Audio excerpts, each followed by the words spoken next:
Qu'est-ce qui empêche le gouvernement de chercher un aéroport alternatif et quelles seront les possibilités que ce projet se réalise à votre avis?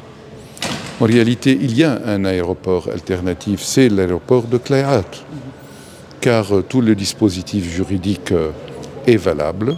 C'est un aéroport qui est ouvert par décision gouvernementale depuis 1990.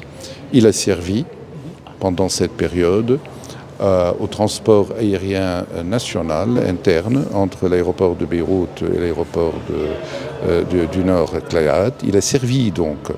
Et la compagnie aérienne nationale qui a une exclusivité sur le transport aérien au Liban, cette compagnie reste titulaire et dépositaire de tous les droits. Et donc il n'y a aucun empêchement juridique pour faire opérer cet aéroport. Il a opéré dans le passé. Et donc, il peut toujours opérer. S'il y a des aménagements minimes pour, par exemple, accueillir des passagers à grand nombre ou bien d'accueillir plus d'avions, etc., ce sont des choses qui peuvent se faire en cours de route. Nous parlons d'une situation d'urgence.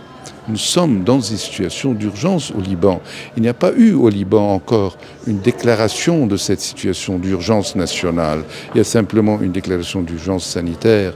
Mais aujourd'hui, quand il s'agit de transport aérien, figurez-vous, si l'aéroport du Liban, de Beyrouth, aujourd'hui, se trouve avec simplement une vitre brisée à cause de d'un certain bombardement ou d'effet collatéral, l'aéroport de Beyrouth fermera.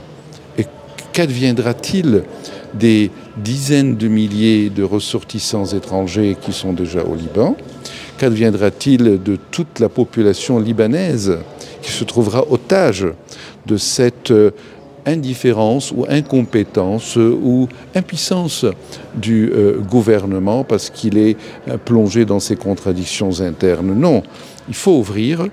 Il y a cet aéroport déjà qui peut ouvrir dès demain.